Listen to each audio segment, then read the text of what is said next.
Kanaaf wal bira haa dhaabbannu. Bira dhaabbadhaa ijoollee keenya kan waraqaa qabdan kan waraqaa hin qabne bira dhaabbadhaa. Wal qarqaara jechuu barbaadeeti. Mu'ee carraa keetti dubbadhu. Barbaaddu simper madaam inillee wal taatee kanarra itti dalaguu hin dandeetti. Jarra faamiyaan. Sababa dhagahin ture haalonni akkanaa kun bal'isanii miti. Dhugaa dhaabaa si barbaachisuudha. Waan baay'ee ilaalcha waan akkanaa kun jiraateedha keessaa dhimma kallattii danda'amuudhaan nama danda'u bisa jechuudha. Biiftuu wayyee maami. Yookiin birisiidha kan gaafatamu ta'e isa hordofuu ni danda'an. Sagaleen kee fagoo taaf godhamee qabaa jira. Hin qabaa ni jira taaf godhama. Ni dhagahamami. Wayyee. Dubai Ali.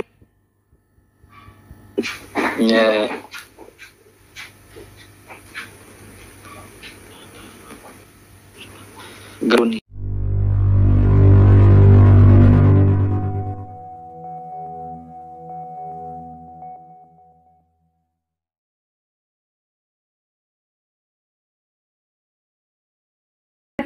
Suuricha kan amma suuraa ishee arganne kana ergite malee bilbila ishee caccabsitee jirti sii galee birri ishee akkana maqisiin ciccirtee biraa deemteeti birri hun birri maqisiin jala ciccirtee jechuudha birri isheen qabdu maqisiin ciccirtee wantini si murteen ishee lafa gadi hiitee mummurte bilbila ishee cabsite keessaa waan jiru hundi dileetii gootee jechuudha. Akka dubbiin kun dhokatuuf jecha jechuudha. Yaa birri akka isin maallee baatee bilbila nama waan kaasii warqatti namni maqisiidhaan kan ciccirtee biraa deemte. Mucattiin irruma yaadde hojjetame kun duubuma taa'anii ergaa namaatiin irruma yaalameetiin irratti xiyyeeffatteeti jechuudha kana. Garee ijaarramee darajamee deemu jira natti fakkaata. Sagantaadhaan malee kan sagantuma murattee caccabsuun jechuun laalika. Silkii caccabsu jechuun akka sagaleen isii dhokattu wanti takkattiin akka hin baane jechuudha. Isimaayyuu mucattiyyuu rabbuman lubbuu si hambise malee karoorri. Ganama barbaada namni ganama guyyaan kan inni ta'ee jiru. Haala mijeeffatteeti. Amma dhugaa rabbii wallahi dhiigni mucattii tanaa har'a lafa badee jechuun gana hundi kennayyuu akkanatti akka takkaan taraa nu eeggachuudha jechuudha. Suuraan intalaa jira. Jira suurichi ishee. Suuraan mucattii sanii jira. Mucattii sana amma warri achi keessa Dubaay keessa jiru barbaaduu qaba. Maaliif yaani informeeshinaa yoo argatan akkasitti yoo warra imbaasiitirraa waraqaa argatanii poolisaan akkasii soksiisuun ni danda'ama. Garuu silaa egaa waraqaan qabaannee biyya san keessaa bahuu hin dandeettu daddaftee bahuu waan hin dandeenyeef garri ittiin itti dhiyeessitu hin jiru. Osoo jala bu'amee jechuudha. Yoo namni jala bu'e malee yoo namni jala hin bu'in hin baate guyyaa takka lama keessatti nama baay'ee biyya galu ijoolleen galaarti. Mucattii Oromoo tokko mucattiin Amaaraa billaan qalqaltee ni biraa baddisii galee Dubaay keessatti jechuudha. Garuu nagaa qabdi mucattiin aan duute jedhanii kan poosti godhan mucattiin nagaa qabdi nagaa isheeti.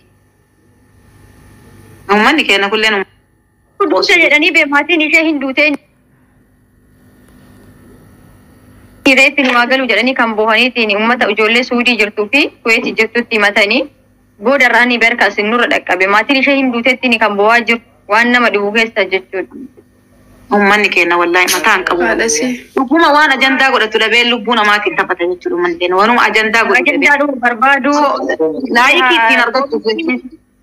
Fooloo dhumaaf malee dhugaa rabbi qabaaf yaadde. Miidiyaa ittiin guddifachuuf. Miidiyaa ittiin guddifachuuf. Obboleeyyan kiyya. Eenyumayyuus ta'e.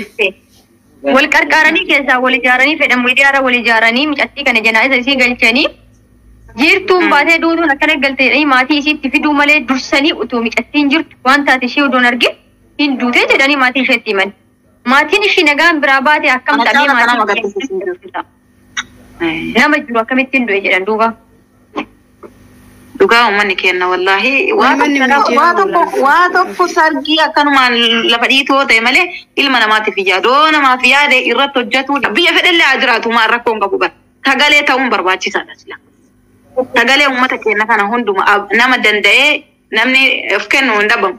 Namni an mucattii tana biraan dhaabbadhaa lammii kiyyaa borganam rakkoon tasiitii ka jedhu hin dhabamu. Garuu namni sagalee ta'u akkamitti dhaban. Akkamiin warri deebisaa ramalee haasawuun fedhu tokkoffaa wanti haasawuun dhorku suuraa mucattii kanaaf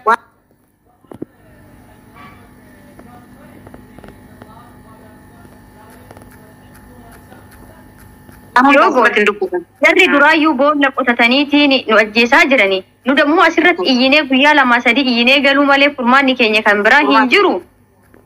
Keenya irratti hojjennee tokkoffaa mucattii kan akka nu barbaadamu. Keenya tana yoo poosti goone kun darraa deewuti godhaa kun ammoo suuruma iskirinshuuti godhee poostii godhaa booda baay'atee mucattii kana boolla qotaarraa mala dhusi ajjeesuuf taana yookaan si qabuuf taana jennee itti maarra jechuudha gara tokkoon. Si galee itti aanu dammoo suuraa intalattiitiif lakkoofsa intalattii warri gaafatan poostii hogguu goone duraayyuu lakkoofsa ishee ibsaati 24 egaa oolti. Habbijismi isuu muluu beelufti ishee cicciramee saafate. Mana saniif deebisee biiftu saniif sodaatte ta'uu danda'a. Deebiteellee maal jette dhumarra yoo namitti tikkeetti muree galshaa yoo waan dhukkubu taatee jettee beekta tikkeetti muree galshaa jette. Tikkeetti jedheen tikkeetti dura dhiyeessaa fiddee jedheen. Axitaa biyya irraa Itoophiyaa irraa huffiisaa hojjisiistee fiddee moo as keessa biiroo irraa fudhatte egaa biiroo fudhatte waraqaa ishee eessa jira jedheen ajimaan jira biiroo ajimaayinaa jette lakkoofsa ajimaayinaa kennite kan biiroo dhaqee gaafa dhuun ishee waraqaa isiinatu paaspoortii ishee waraqaa lakkoofsa qabadhee dhaqee boru ni laalaaniin jedheen garuu ati maaliin galchite biyya maaliin tikkeetti murtee galchite jedheen yoo si haa hujjuun barbaanne micattiin dalagachuuf baate egaa ati nama hedduu kan barbaadu taate baatee mana kophaa haa dalagattuun jedheen no biyya galchite galchuu beemaktiin qabdu hin dandeessuyyuu. Achi maal jette mucattiin teenaas fiidde ammana kanaa ba'uu hin barbaadu nuun jette isaan afoota afaa arabiitiif. Utuu ani ishee dhaablolee namitti natti aartee dallaalanii dalaala hin aariniitti taas gabbaayee haasayi. Ati maal isheetiin aan jedhaan obboleettii isheetiin jedhee lolaa beekte akka isaan rifatanii baay'ee rifatanii sodaattee namitti wallaahi lazii mumti haasofta afaanii badi. Maal jetti teenya isitti illee hin faradu beekta namni tokko akka dhalate qabu waan ta'eef. Qoraan namtee jirti isin waa hedduutu naasuu hedduu of keessaa qabdi. Sodaa onnee keessa jiraachuu danda'a. Sodaa onnees qabdi. Madaamii hedduu ammana kana gara bira jijjiiradhee dalaguu hin rahmatullah. Mucattii kana mucattii naftanyaa wayii billaan qaqqaltee jedhanii dheengadda duute jedhanii poostii gochaa turanii beektaa feesbuukii fi tiiktookii gara yuutuubii maatii ishee dhaqqabee jiru duuteettiidhaan maatii dhaqqabee maatiin dammoo reebbisee nu haa galuu jedhanii boohaa turanii rakkaleessa ijoolleedhaatti bilbilanii ijoollee biyya garaagaraa jechuudha. Eda mana wayii seennee mana culullee biyyattii shaasheessanii duutee jirti jedhanii haasa'aa turan. Mucattiin garuu amma yoo akka dubbannutti xiqqoo hin jirti hafuuraan hin dubbattee jirti jedhanii har'aa silkii isheellee banameera jedhanii haasa'anii deemii bira dhaqaa jedhanii dhaqeen ture har'a. Ogguu dhaqutti namitti lookeeshinii siif jala dhoksitee turte. Kazaan sa'aatii 12:00 asii kaanee sa'aatii 4tti kan wal argine sanuyyuu isin lookeeshinii dogoggora nu ergitee lookeeshinii mana poolis xaabiyaa dhandhee poolis xaabiyaa poolisoota akka qabannee poolisii bilbila ofiitiin itti bilbilanii lookeeshinii isaan irratti ergitee isaan wajjin dhandheetiin ishee argan. Eessa iddoon isin itti hojjetu Dubaayin keessa? Dubaay. Amalfeen moo maal jedhe iddoo sun? Iddoo naannoo kan keetii isin kontiraata hojjetti yaa. Ishi mucayyoo akkana gootee qabamtee. Hin badde maal nuun jettee akka dhandheen hin badde eessa badde jenneen shorxatu qabe shorxaan eessa iddoon inni itti qabe eessa deebi'ee iddoon hidhamtee jirtu jedhee gaafadhe. Jennaanii bakka isaan fidan hin beeku akkamitti wallaalta shorxaan buufata garaagaraa qaba ka Dubaayii ka Chaarjaa Dubaayii keessaa iddoo garaagaraa qaba kamiin finne jedhanii fuudhan situ shorxatti kennamu shorxaa ofii dhufte moo akkamitti qabdi hin beeku an baatee badde jetti akkamitti baatee badde isiin nu dhiyaachuu qabdiin jedheen achi deebitee namichi shorxaan tokkochi Suudaanidha isaan waliin haasoyte achuma yooma san dubbiin tin gochaa dhufanii beektaa isaanillee gara waliitii miree akkuma nu walirraa dhufnu kan isaanillee walirra dhufan tokkoffaa namittiin birrii 50 diraama 50 qaxxaamti sodaattee kan lubbuutti dhufte habiibti anuu paaspoortii oonlaayinii haaromsee jedhee nafxanyaan ajjeestee dadhabee taa akkana goote sun qoyi taa akkana goote sun ala daladdi waldhabbii mana keessaatitti.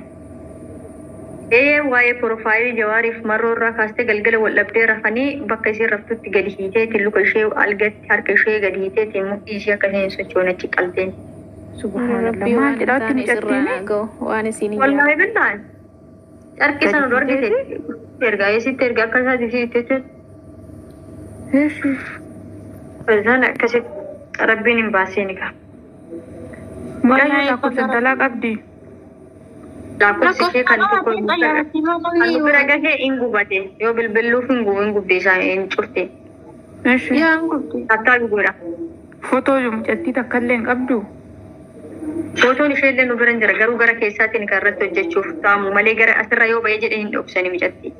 Isiin Ashambulichi kana bilisini nyaati taabtaa bitoshaa. mara eegaadoo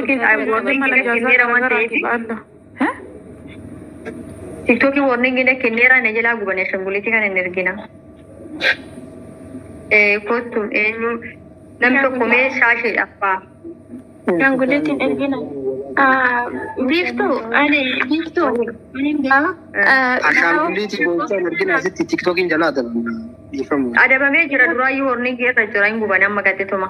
Shambuliti buntunan. Yeroo takka jarraa biiftii dhageeffadhu fooloon adeebisii keessan si dubbisaa lakkoofsa keen afergi bakka isheen namaaf goota gadhiisaatu. Ishmaama. Irraa baateesi.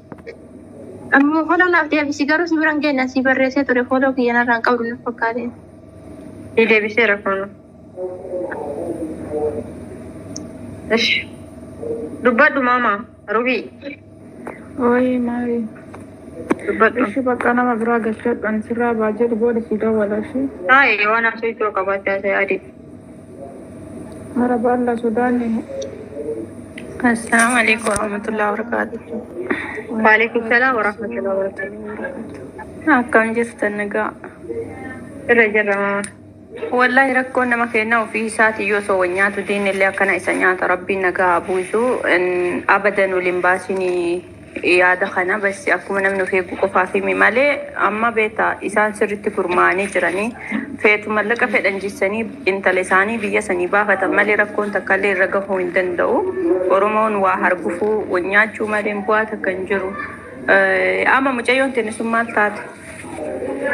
Jirti anamma beeta wanta ture beeta hojii yaani suuruma kana akka dhaqi qofa dhufeetiin ofii kiyya asirratti liivii irratti dubbachuuf malee kan karoora kiyya suuraa baasuun ture maalitti ture beeta. Mana hedduu haasaa jira nama argeen ture. Mucatti kana kan gadi kumbisanii suuraa mucattiisanii tasa miliqee bahee kan ol irratti buufanii duutee jirti jedhaniitiin tiktookii feesbuukii yuutuubii irratti poosti godhanii maatiin ishee bira gahee jira gudduu cittee jechuudha. Maatiin ishee amma maal jedhanii boohaa jiru mucattii keenya reeffi ishee akka nu galu nu godhaa Oromoo jedhanii boohaniitiin kan ijoollee kuweetii fi suuqiitti dubbatanii jiran. Sababa kanaaf du'a ishee akka mucattiin lubbuun jirtu haa ragaagatamu yookaan haa hubatamuudhaaf suuraa ishee akka isin lubbuun kaatee dhaabbattee na waliin kaateettu maatiin ishee haa naasuu irraa bahuufi malee kanan fide mucatti makeenya poosti gochuuf hin ture yoo guyyaa mucattiin keenya poosti ta'e yookiin na ol baheetiin jedhe isaan waan asirratti arganiif dhoksan ishee sigalee sababa kanaaf dirqama natti ta'eeti kan ol baase mucattii kan. Kan isii gonkumaa kan mucayyoon ta'een araba bira jirti moo achi baate? Yaa araba bira jirti isaanuma bira jirti. Furtii akkan dabalee. Arabistima bira jirti.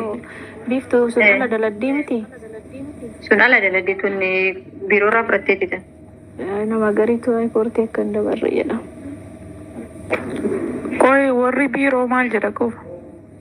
Biirootti bilbiltu biiroo gizee darbe wayii koottaatii paaspoortii ishee fuudhaa birri 2,000 moo 200 kafalaa moo maal nan jedhan jettee mucattiin akka guyyaa natti himtutti jennaani guyyaa ati biyya galtu waraqaa akkanumaa si mureetiin biyya si buusaa maal gochuuf paaspoortii birriitti baasna jettee na harka didde namittiin paaspoortiin kiyya biiroo jira harka poolisii galee jira garasiin na arguu dandeessanii jettee mucattiin paaspoortii ishee biiroo jira.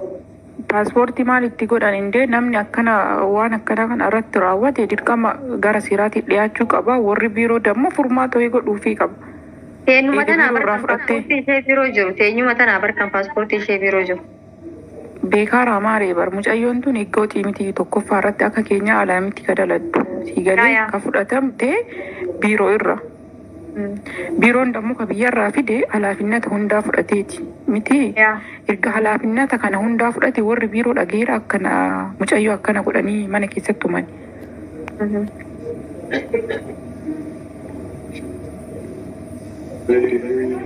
Ayyee warri biiroo dhage.